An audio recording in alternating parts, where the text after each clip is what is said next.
नाशिक महानगरपालिका सार्वत्रिक निवडणूक 2026च्या पार्श्वभूमीवर प्रभाग क्रमांक 18 मध्ये राष्ट्रवादी काँग्रेस पक्षाच्या प्रचाराने जोर पकडला असून अधिकृत उमेदवारांच्या समर्थनार्थ भव्य जाहीर सभेचे आयोजन करण्यात आले होते। जेलरोड येथील भगवती लॉन समोरील मोरेमाळा परिसरात झालेल्या या सभेला नागरिकांचा उत्स्फूर्त प्रतिसाद लाभला। या जाहीर सभेला अन्न व औषध प्रशासन मंत्री माननीय नामदार नरहरी झिरवाळ, माजी खासदार समीर भुजबळ तसेच राष्ट्रवादी काँग्रेस अजित पवार गटचे प्रवक्ते आमदार अमोल मिटकर यांची प्रमुख उपस्थिती होती। सभेत बोलताना मंत्री नरहरी झिरवाळ यांनी उमेदवार पॅनलचे कौतुक करत स्पष्ट शब्दात भूमिका मांडली आहे। आम्ही कोणाचे वैरी नाही, आम्ही साधबाई आहोत। हा संपूर्ण पॅनल रत्नासारखा आहे। काही लोक निवडणूक जवळ आली की केवळ 15 दिवस कामे दाखवतात, मात्र योगेश भाऊ निसाळ हे गेल्या अनेक वर्षांपासून समाजकार्याच्या माध्यमातून सातत्याने प्रभागात काम करत आहे असे त्यांनी ठामपणे सांगितले। माजी खासदार समीर भुजबळ यांनी नगरसेवकांच्या भूमिकेवर प्रकाश टाकताना सांगितले की खासदार आणि आमदारांपेक्षा थेट जनतेशी जोडलेला प्रतिनिधी म्हणजे नगरसेवक। रस्ते, गटारी, स्वच्छता, शाळांतील शिक्षक, दवाखान्यातील सुविधा या सर्व बाबींची जबाबदारी नगरसेवकावरच असते। त्यामुळे योग्य काम करणारा नगरसेवक निवडणे अत्यंत महत्त्वाचे आहे। दरम्यान आमदार अमोल मिटकर यांनी आपल्या भाषणातून मतदारांना थेट संदेश दिलाय, ही लोकसभा किंवा विधानसभा निवडणूक नाही, आपल्या हक्कासाठी धावून येणारा नगरसेवक निवडायचा आहे। योगेश निसाळ आणि मी गेले 15 वर्ष चळवळीत एकत्र काम करीत आहोत। नगरसेवक झाल्यावर अजितदादा आणि भुजबळ साहेबांकडून प्रभागासाठी निधी कसा आणायचा याचे पूर्ण ज्ञान त्यांना आहे असे ते म्हणाले।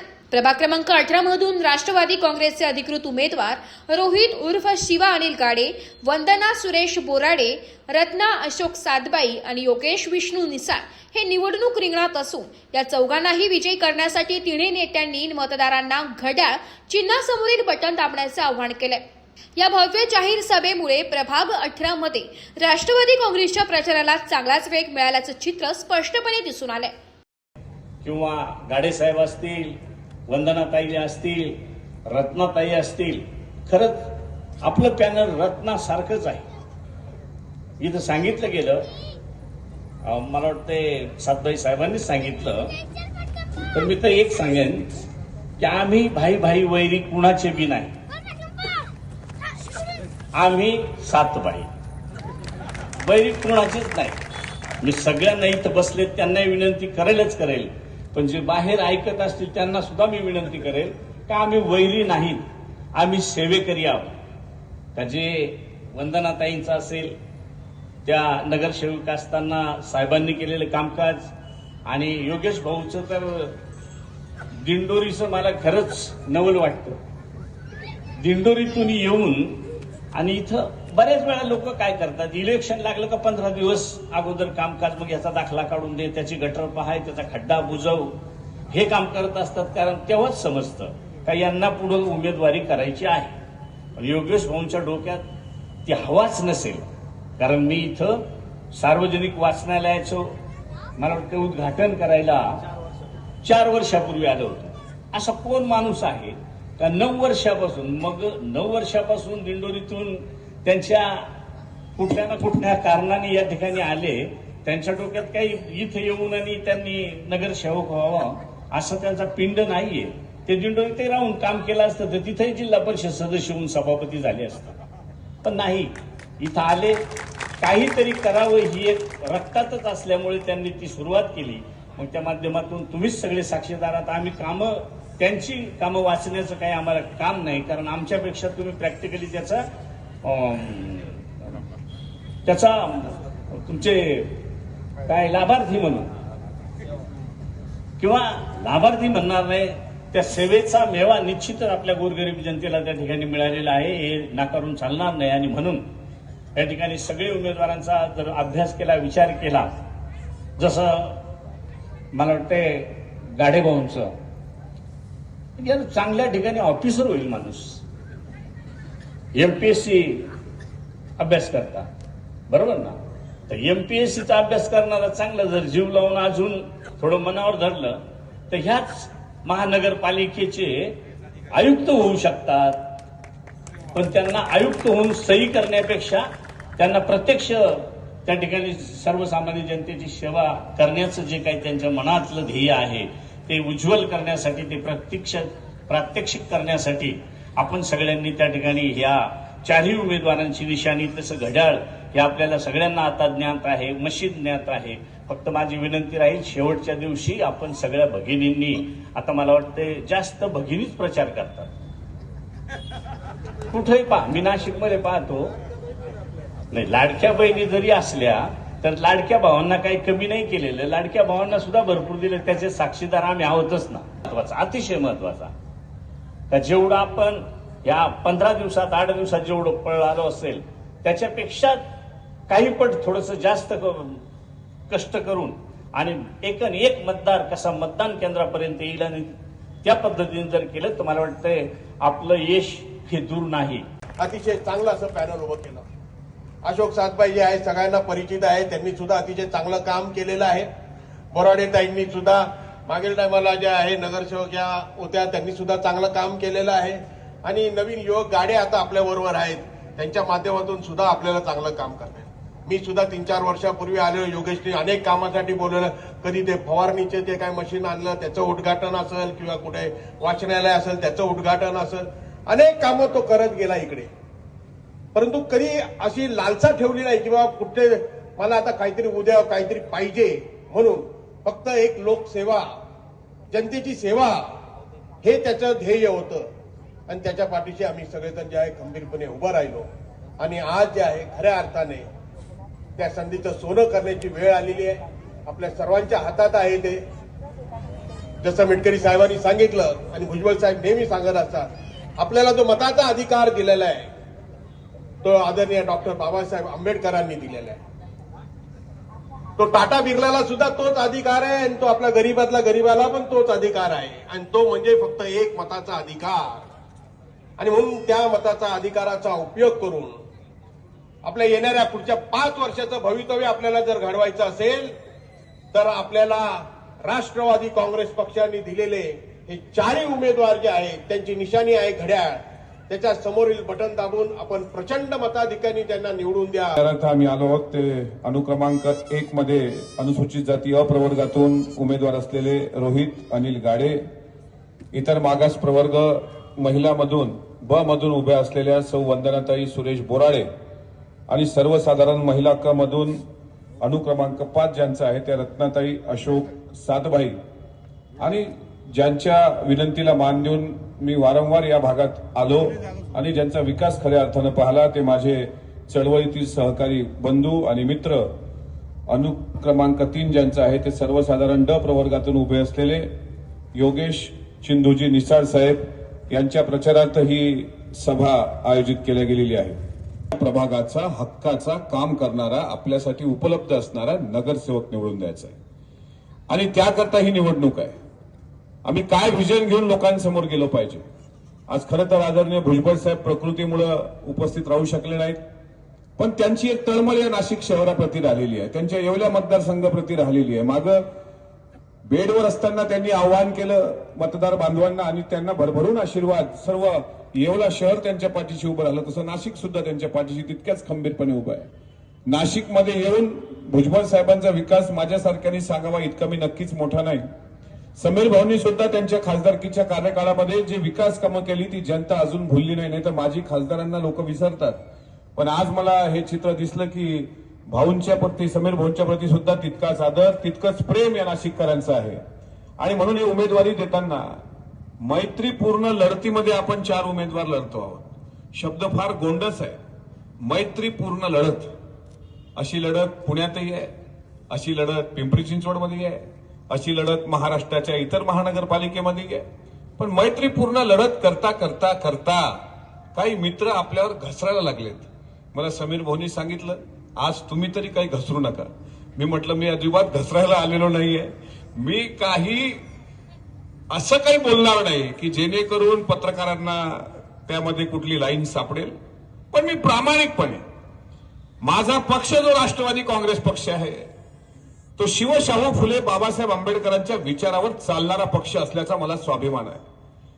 कुठलीही परिस्थिती असू द्या, कशीही परिस्थिती असू द्या, अजितदादा असतील किंवा भुजबळ साहेब असतील, खंबीरपणे सर्वसामान्य कार्यकर्त्यांच्या पाठीशी आहेत. माझ्या बाबतीत एक प्रकरण घडलं होतं मध्ये. योगेश भाऊंकडे अनेकदा येण्याचा योग येतो, असं करता करता एकदा मी महाराष्ट्र विधान परिषदेचा सदस्य झालो. माझी याच भागात एक सभा होती. त्यानंतर ते भेटले. दुसऱ्या दिवशी अजितदादा येणार होते. त्यांना राष्ट्रवादी काँग्रेस पक्षाची विचारधारा पटली. भुजबळ साहेबांच्या नेतृत्वात त्यांनी प्रवेश केला. भुजबळ साहेबांनी सुद्धा त्यांना युवक काँग्रेसची जबाबदारी दिली आणि आता झिरवाळ साहेबांनी सांगितलं त्या पद्धतीनं त्यांनी या प्रभागामध्ये विकास कामं सुरू करायला सुरुवात केली. माझ्याकडे पण एक दिवस आले. मला म्हणाले की 25 लाख रुपये निधी, विकास निधी तुमच्याकडून आमच्या प्रभागात हवा आहे. त्यांना हे माहित होतं कारण अत्यंत हुशार आहेत. महाराष्ट्र विधान परिषदेच्या सदस्याला निधी देता येतो हे योगेश बोलत चांगल्या पद्धतीनं समीर भाऊ माहित होतं आणि अत्यंत हुशारीनं पाठपुरावा करून, फोन करून, रात्री मेसेज करून, चिकाटी कशी असते, चिवटपणा कसा असतो, रामसेठ 600 मावळ्यांनी अभेद्य ठेवला त्यातला एक मावळा महाराजांचा, आणि त्यांनी सांगितलं की मला माझ्या प्रभागाकरता काही करा पण 25 लाख रुपये तुम्ही दिलेच पाहिजे. मी नाही म्हणत होतो. इथल्या जिल्हा नियोजनकडे गेले, तिथल्या डीपीओला सांगितलं, आमच्या डीपीओचा नंबर शोधला, त्या डीपीओकडे फोन केले, तिथल्या कलेक्टरकडून मला पत्र काढायला लावलं, इथल्या कलेक्टरकडे गेला आणि इकडून तिकडून सगळं करून तो 25 लाख निधीचं इम्प्लिमेंट केलं. म्हणजे निधी कसा आणायचं हे सुद्धा नगरसेवक न होता एखाद्या व्यक्तीला माहित असावं. तर नगरसेवक झाल्यानंतर विकासाची गंगा अजितदादांकडून, भुजबळ साहेबांकडून कशी आणता येईल याचं पीएचडी त्यांची झालेली आहे. त्याच्या शब्दावरती या ठिकाणी शिवा गाडे असेल, माझी पत्नी सौ रत्ना सातबाई असेल आणि वंदनताई बोराडे असेल यांना विश्वास ठेवून या ठिकाणी उमेदवारी दिलेली आहे. मी जेव्हा 2012 ते 17 या कार्यकाळामध्ये नगरसेवक म्हणून होतो, समीर भाऊ विकास कसा करावा हे आम्ही तुमच्याकडून शिकलो. मी या ठिकाणी मुद्दा म्हणून एक गोष्ट सांगेन. मी खासदार हेमंत गोडसेंच्या प्रचार कार्याच्या उद्घाटन प्रसंगी बोलत होतो. त्या ठिकाणी सांगितलं की नाशिक जिल्हा आपला मागे का. समीर भाऊंनी ह्या जिल्ह्यामध्ये विकास कसा करावा हे सुरू केलं आणि लोकांनी त्या ठिकाणी त्यांना थांबवलं. जर समीर भाऊंना कंटिन्यू 5 वर्ष मिळाले असते तर नाशिक जिल्ह्याचा विकास आणि नाशिक जिल्हा हा महाराष्ट्राच्या नकाशावरती 1 नंबरने दिसला असता. याचं सांगायचं कारण असं की लोक नवीन नवीन वस्तू शोधायला बघतात. समीर भाऊंच्या कार्यकाळामध्ये थोडासा विषयांतर आहे की संधी दिली. नाशिक महानगरपालिका कळायला नवख्या नगरसेवकाला 2 वर्ष लागतात. समीर भाऊ तुम्ही तुमच्या 5 वर्षाच्या काळामध्ये लोकसभा तर जिंकली, पण नाशिक जिल्ह्याच्या कानाकोपऱ्यातले अनेक प्रश्न तुम्हाला माहित होते ते सोडवण्याचा प्रामाणिक प्रयत्न तुम्ही या ठिकाणी केला. त्याचप्रमाणे मी 5 वर्ष काम करत असताना गंगेच्या गोदा घाटापासून गंगेचा गोदा घाट बनवला, रामकुंडासारखी दशकाविजेसाठी या ठिकाणी छत्री बनवली, वरती वामनदादा कर्डक स्मारक बनून पडलेलं होतं. माझ्या नगरसेवक निधीतून त्या ठिकाणी मी अभ्यासिकेचं फर्निचर केलं. आज त्या ठिकाणी शेकडो विद्यार्थी अभ्यास करतायत आणि एमपीएससी यूपीएससीच्या परीक्षा पास होऊन त्या ठिकाणी नोकरीला लागतात. माझी पंचरची शाळा विद्यार्थी पट अतिशय चांगला, पण बसायला मुलांना जागा नव्हती. मी नगरसेवक झाल्यानंतर साधारणतः एप्रिल महिन्यामध्ये मी पत्र दिलं आणि वर्षभरामध्ये त्या ठिकाणी 11 खोल्यांची शाळा मी या ठिकाणी बांधली. आम्हाला तुम्हाला सांगायला आनंद होईल, महाराष्ट्र राज्याच्या शिक्षण खात्यातर्फे जो 2 वर्षापूर्वी पुरस्कार दिले गेले त्या पुरस्कारामध्ये महाराष्ट्र राज्यामध्ये 3रा क्रमांक आणि नाशिक शहरामध्ये, नाशिक जिल्ह्यामध्ये माझ्या शाळेला 11 लाख रुपयाचं प्रथम पारितोषिक या ठिकाणी मिळालं. जेल रोडची लोकसंख्या लक्षात घेता एखाद्या व्यक्तीचं देहवासन झालं तर त्याला नदीपर्यंत न्यायला वैकुंठ रथ सुविधा सुद्धा या ठिकाणी उपलब्ध नव्हती. या भागात पहिल्यांदी आदरणीय भुजबळ साहेबांच्या वाढदिवसाच्या दिवशी आम्ही समीर भाऊंच्या हस्ते त्या वैकुंठ वाहिनीचं लोकार्पण केलं आणि अगदी कोरोना काळात सुद्धा ही सेवा अविरत सुरू होती. लोकांना त्याचा खूप ती सेवा कामी आली. यानंतर या प्रभागात शहरातलं खेड म्हणावं की काय अशी परिस्थिती या ठिकाणी आहे, कारण अनेक भागात पाणी टंचाईने लोक ग्रासलेले. माझ्या लाडक्या बहिणींना पाण्यासाठी खूप त्रास होत होता. या माध्यमातून आम्ही 3 पाण्याचे टँकर दर उन्हाळ्यात उपलब्ध करून दिले आणि शेकडो पाण्याचे टँकर या ठिकाणी माता भगिनींची गैरसोय दूर करण्यासाठी आम्ही वाटले आणि त्यानंतर बाकी अनेक गोष्टी असेल, ई श्रम कार्ड सुविधा असेल, धूर फवारणी असेल, कोरोना काळातील काम असेल, क्रांतीज्योती सावित्रीबाई वाचनालयाची स्थापना असेल, या माध्यमातून या प्रभागात सातत्याने 7-8-9 वर्ष काम केल्यानंतर कुठंतरी नागरिकांचा सुरू म्हटलं की योगेश दादा आता समाजसेवेला जर तुम्हाला मोठ्या याच्यावर द्यायचं असेल तर समाजसेवेला राजकारणाची जोड लागते. आदरणीय राष्ट्रवादी काँग्रेस पार्टीच्या नेत्यांनी विश्वास दाखवून राष्ट्रवादी युवक काँग्रेसचे जिल्हाध्यक्ष हे महत्वाचं पद दिल्यानंतर या ठिकाणी नगरसेवक व्हावा अशी नागरिकांची इच्छा होती. त्या माध्यमातून हा पॅनल उभा राहिला. आम्हाला सर्व ज्येष्ठ श्रेष्ठ मतदारांनी नागरिकांनी गेल्या 15 दिवसापासून प्रचारात खूप सहकार्य केलं. मी सर्वांचे आभार मानतो आणि जाता जाता एवढंच सांगतो की आता 3-4 दिवस राहिलेले आहेत. अनेक आमिष आपल्याला दाखवले जातील, वेगवेगळ्या प्रकारचे प्रलोभने दिले जातील, परंतु 5 वर्ष आपण त्या प्रलोभनाला बळी पडून पस्तावण्यापेक्षा 5 मिनिटं विचार करून सर्वसामान्य घरातील कायम उपलब्ध असलेल्या उमेदवारांच्या नावाचे बटन दाबा ही विनंती करतो. वंदनाताई बोराडे, रत्नाताई सातबाई प्रभागात फिरत असताना पाण्याची टंचाई, वाढती गुन्हेगारी, महापालिकेचे भूखंड प्रायव्हेट ठेकेदाराला दिले, अशा अनेक प्रश्न आमच्या समोर मायमाऊलींनी मांडले. इथे नगरसेवक उपलब्ध होते का नव्हते